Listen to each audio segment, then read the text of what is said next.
उत्तर प्रदेश में सरकारी स्कूलों की संख्या घटेगी। 5,000 से ज्यादा स्कूल बंद हो सकते हैं। सरकार की तरफ से यह फैसला लिया गया है कि 50 से कम छात्र वाले स्कूलों का विलय हो जाएगा। यह विलय आसपास के किसी स्कूल के साथ होगा। क्लास 8 तक के सरकारी स्कूलों के लिए आदेश दिए गए हैं। सरकार का कहना है कि पढ़ाई की गुणवत्ता बेहतर करने के लिए कदम उठाया गया। वहीं शिक्षक संगठनों ने इसे लेकर विरोध जताया है। उनके कहना है कि शिक्षा के अधिकार कानून का उल्लंघन है। बच्चों के भविष्य के साथ ये अन्याय है। सरकार को चेतावनी दी गई है कि फैसला वापस लें वरना अदालत का दरवाजा खटखटाएंगे वो सभी। और रणवीर हमारे सहयोगी लखनऊ से इस वक्त जुड़ रहे हैं। रणवीर, सबसे पहले तो ये समझाइए, इस विलय को लेकर जो फैसला लिया गया है, क्या वाकई ये स्तर सुधारने के लिए है या फिर शिक्षकों की कमी है वहां पर इसलिए ये फैसला लिया गया है, या बच्चे नहीं आ रहे पढ़ने? देखिए, इसकी दो वजह है। सरकार का तर्क ये है कि जहाँ भी 50 से कम बच्चे हैं जिस भी स्कूल में, वहाँ टीचर्स की संख्या करीब 2 है और पूरी तरीके से टीचर्स डेडिकेशन के साथ क्लास 1 से लेकर 5th तक पढ़ाई नहीं करवा पाता है, क्योंकि 2 ही टीचर हैं। अनुपात के हिसाब से अगर देखेंगे तो 30 बच्चों पर 1 टीचर होना चाहिए। तो ऐसे में 2 या 3 टीचर्स 1 से लेकर 5वीं तक की पढ़ाई ठीक से नहीं करा पाएंगे और इसीलिए बच्चों को बाहर बिठा लिया जाता है, एक ही क्लास में बिठा लिया जाता है।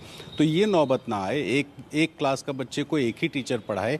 ये व्यवस्था लागू करने के लिए ऐसे स्कूल जहां बच्चों की संख्या 50 से कम है, उन स्कूलों को आसपास के गांवों में मर्ज करने का प्लान है।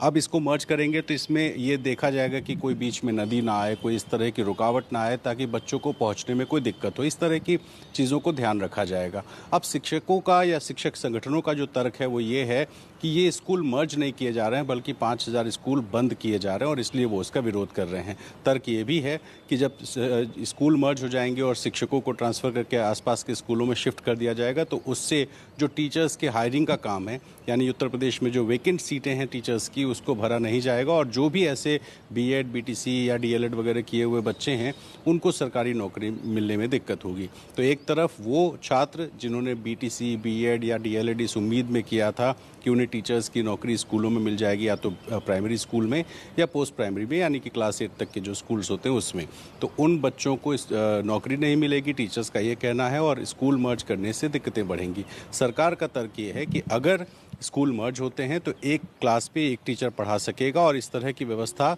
सिर्फ उन स्कूलों के लिए जहाँ पे संख्या बहुत कम है, 50 से कम है। तो या तो जो टीचर्स हैं वो संख्या अपनी बच्चों की बढ़ाएं स्कूलों की, और या तो फिर वो मर्ज करने को तैयार रहें। तो रणवीर, कुछ अंदाजा 5,000 स्कूल पर असर पड़ेगा इस फैसले का। रणवीर, तो ऐसे में इस बात का अंदाजा लगाया जा सकता है कि ये विलय होगा तो कितने बच्चे इस 5,000 स्कूलों के विलय के बाद या इनके बंद होने के बाद प्रभावित हो सकते हैं, या फिर उनको शिफ्ट करना होगा दूसरे स्कूल्स में?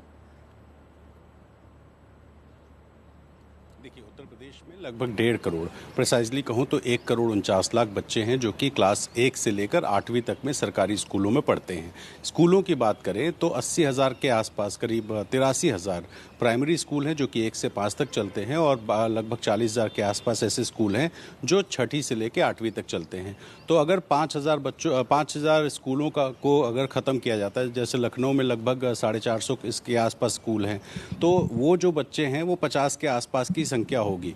तो अगर 5,000 होते हैं तो उसके हिसाब से आप माइनस कर दें, एवरेज अगर 50 का लगा करके, तो ये आंकड़ा बैठेगा। लेकिन अभी चूंकि बीएसएस से अपने ज़िलों में सारे स्कूलों का आंकड़ा मंगाया गया है, जहां भी संख्या कितनी है और जहां भी 50 से कम की संख्या होगी उन स्कूलों को अगल बगल के स्कूलों में जोग्राफिकल कंडीशन के हिसाब से मर्ज करने का काम होगा। तो ये चूंकि एक दिन का काम नहीं है, इसमें टाइम लगेगा, लेकिन इसी वजह से शिक्षक संगठन सामने आए हैं और खुल करके वो विरोध कर रहे हैं और दूसरी तरफ वो छात्र भी विरोध कर रहे हैं जो नौकरी की मांग कर रहे हैं। और अभी हाल फिलहाल में उत्तर प्रदेश सरकार में ट्वीट करके गलती से 63,000 शिक्षकों की भर्ती की बात सामने आई थी, हालांकि ट्वीट डिलीट हो गया था। उसकी वजह से ये मुद्दा और ज्यादा बढ़ता हुआ दिखाई दे रहा है। शुक्रिया सारी जानकारी के लिए आपका, रणवीर।